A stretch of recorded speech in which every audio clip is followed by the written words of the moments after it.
నమస్తే, welcome to Telugu Rajam. ప్రస్తుతం మనతో పాటు ఉన్నారు సిపిఐ ఎమ్మెల్సీ నెల్లికంటి సత్యం గారు. సార్ నమస్తే. ముఖ్యంగా ఏదైతే ఆపరేషన్ కగార్లో భాగంగా నక్సలైట్ ఎన్కౌంటర్లో భాగంగా 27 మంది చనిపోయిన పరిస్థితి, వాళ్ళ శవాలను కూడా ప్రభుత్వం కనీసం వాళ్ళ కుటుంబ సభ్యులు కూడా ఇవ్వని పరిస్థితి, ప్రభుత్వమే దగ్గరుండి దహన సంస్కారాలు చేస్తున్న నేపథ్యంలో ఎట్లా చూస్తారు సార్ మీరు? ఇవాళ కేంద్ర ప్రభుత్వం మరి మంత్రులు రాజ్యాంగం మీద ప్రమాణం చేసినటువంటి మంత్రులు రాజ్యాంగాన్ని ఉల్లంఘించి ఒక ఆటవిక పరిపాలన, ఎందుకంటే హిందూ సంస్కృతి కూడా వ్యతిరేకంగా చనిపోయేటటువంటి శవాలను కూడా ఇవ్వకుండా మరి ఒక పైశాచిక ఆనందంతో ఇలా కేంద్ర ప్రభుత్వం ఆటవిక పరిపాలన సాగుతూ ఉంది. ఇది దుర్మార్గమైన చర్య. ఎందుకంటే అంతర్జాతీయ న్యాయ సూత్రాలకు కానీ లేకపోతే మానవత్వానికి కూడా వ్యతిరేకంగా ఇలా కేంద్ర ప్రభుత్వం ప్రయత్నం చేస్తూ ఉంది. చనిపోయినటువంటి శవాలను కూడా వాళ్ళ కుటుంబ సభ్యులకు ఇవ్వకపోవడం అనేది బహుశా భారతదేశ చరిత్రలో ప్రపంచ చరిత్రలో కూడా ఇది ఒక ఆటవికంగా ఒక దుర్మార్గ చర్యగా దీన్ని భావిస్తాం. ఓకే, కానీ శవాలకు కూడా ఇప్పుడు మానవులకు ఏ రకమైన హక్కులు ఉంటాయో శవాలకు కూడా హక్కులు ఉన్న నేపథ్యంలో కూడా కనీసం కుటుంబ సభ్యులకు కడసారి చూపు కూడా నోచుకోని పరిస్థితి అంటే ఏం చెప్తారు? ఇది చాలా బాధాకరం. మనం శత్రు దేశాలతో యుద్ధాలు చేసినప్పుడు కూడా ఆ దేశస్తుల చనిపోయినటువంటి వ్యక్తులను పంపినటువంటి సందర్భం ఉంది. కాబట్టి అంతకు విరుద్ధంగా న్యాయ విరుద్ధంగా ఇలా ప్రభుత్వం ఒక మానవత్వంతో కూడా లేకుండా వాళ్ళ కుటుంబ పిల్లలు కానీ కుటుంబం కూడా చూడకుండా ఒక ఆటవికంగా వాళ్ళ శవాలను కూడా ఇవ్వకపోవడం అనేది బాధాకరం.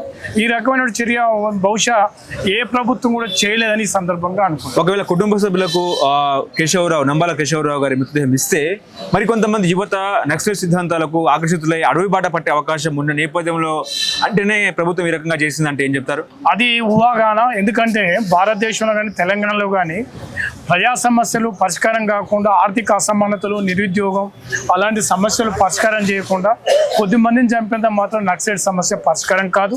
ఈ శవాలను డెడ్ బాడీలు ఇవ్వడంత మాత్రాన ఈ భావజాలం బోధన అనుకోవద్దు. ఇది పిలికే జనరల్గా శవాలను చూసి కూడా ప్రభుత్వం భయపడతా ఉంది. ఎందుకంటే ఆ రకంగా ఒక దుర్మార్గ చర్యగా దీన్ని భావిస్తాం. ఓకే, ఇప్పుడు నంబాల కేశవరావు మృతి తర్వాత మావోయిస్టు పార్టీ కూడా ఏకాకిగా మిగిలే అవకాశం ఉందంటారా?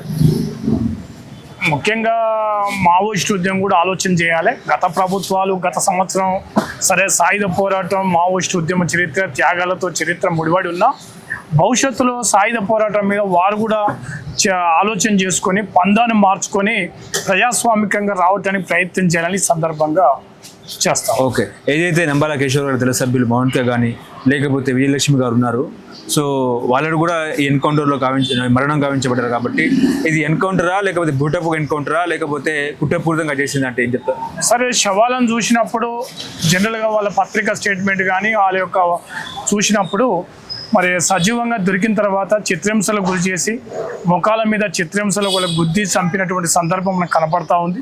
కాబట్టి బహుశా ముఖ్యంగా సజీవంగా దొరికిన తర్వాతనే వాళ్ళు చిత్రహింసలకు గురి చేసి చంపినటువంటి దాఖలాలు కనపడతా ఉన్నాయి. ఓకే, ఏదైతే అబుజ్మడ్ అడవుల్లో ఖనిజ సంపదలు ఉన్నాయి కాబట్టి అవన్నీ కూడా పారిశ్రామికవేత్తలకు ఆ ఖనిజ సంపద చేతులు పెట్టాలని ఈ రకమైన ఎన్కౌంటర్ అంటే ఏం చెప్తారు?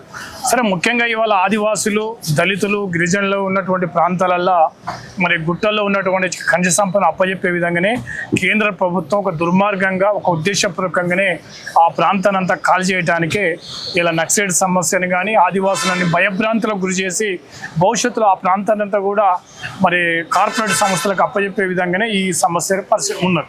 ఒక పక్క దేశం రెండు యుద్ధాలు, ఒకవైపు భారత్ పాకిస్తాన్లో యుద్ధం నడుస్తూ ఉన్న నేపథ్యంలో ఇటు ఆపరేషన్ కగార్తో మావోయిస్టుల మీద యుద్ధం చేపట్టిన నేపథ్యంలో పాకిస్తాన్తో చర్చలు జరిపారు. మావోయిస్టులతో ఇప్పటికీ చర్చలు లేని పరిస్థితి. నిన్న లేఖలో పేర్కొన్న వాళ్ళు చెప్తున్నారు ఏంటంటే మాతో చర్చలు జరపని మహాప్రభు అని చెప్పేసి వాళ్ళు మళ్ళీ చెప్తున్నారు. కానీ ప్రభుత్వం ఇప్పటికీ స్పందించలేదు. ఏం చెప్తారు?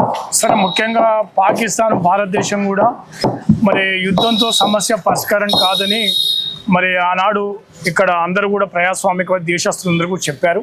కానీ ఆయన నరేంద్ర మోడీ ఈ దేశం చెప్పినటువంటి మాట కాకుండా ట్రంప్కు ఒత్తిడికి లొంగి పాకిస్తాన్తో చర్చలు జరపడానికి ప్రయత్నం చేశారు. కానీ ఈ దేశం అంతా కూడా ప్రజాస్వామికవాదులు, లౌకికవాదులు, ఈ దేశ పౌరులు మేము మాట్లాడుకుందాం, శాంతి చర్చలకు వస్తామని చెప్పిన సందర్భం కూడా ముట్టదాఖలు చేసి మరి ఒక నియంతృత్వంగా వాళ్ళని ఏరివేస్తాం అని ఆటవికంగా ఇలా కేంద్ర ప్రభుత్వం ఒక దురుద్దేశంగా ఉండి చర్చలు జరపకుండా ఈ సమస్యని ఒక పెద్ద ఎత్తున జటిల సమస్యగా మార్చుతాము. చివరిగా ఏం చెప్తారు ఇటు మావోయిస్టు పార్టీకి ప్రభుత్వానికి ఏం చెప్తారు సార్? సరే, ముఖ్యంగా మావోయిస్టు పార్టీ కూడా ఈ సాయుధ పోరాట పందాన్ని ఒక రకంగా ఆలోచన చేయాలి. ఇది ప్రజాస్వామిక ప్రభుత్వం కాబట్టి సాయుధ పందాన్ని కొద్దిగా చర్చించుకొని భవిష్యత్తులో ఈ ప్రజా జీవన స్రవంతికి వచ్చి రావడానికి ప్రయత్నం చేయాలని, అదేవిధంగా మరి శాంతి చర్చలు జరుపుతామని, ఆయుధాలను కూడా మేము పక్కన పెడతామని మావోయిస్టు పార్టీ ప్రకటించిన తర్వాత ఈ రకంగా కేంద్ర ప్రభుత్వం ఆలోచన చేయకుండా వాళ్ళతో శాంతి భద్రత మరి ముఖ్యంగా వాళ్ళతో మాట్లాడి శాంతి చర్చలు జరిపి వాళ్ళందరం కూడా ఈ సమస్య నుండి బయటికి తీసుకురావాలని కేంద్ర ప్రభుత్వాన్ని కోరుతాం. Okay, thank you. Hello, Telugu Rajyam channel చూస్తున్నారా? సామాజిక రాజకీయ జీవన చిత్రణే తెలుగు రాజ్యం. అతిశయోక్తులు అసత్యాలు ఉండవు. రాజకీయ కోణం కాదు, ప్రజా కోణమే కొలబద్ద. తెలుగు రాజ్యం వీక్షణ మీ ఉత్తమ అభిరుచికి నిదర్శనం.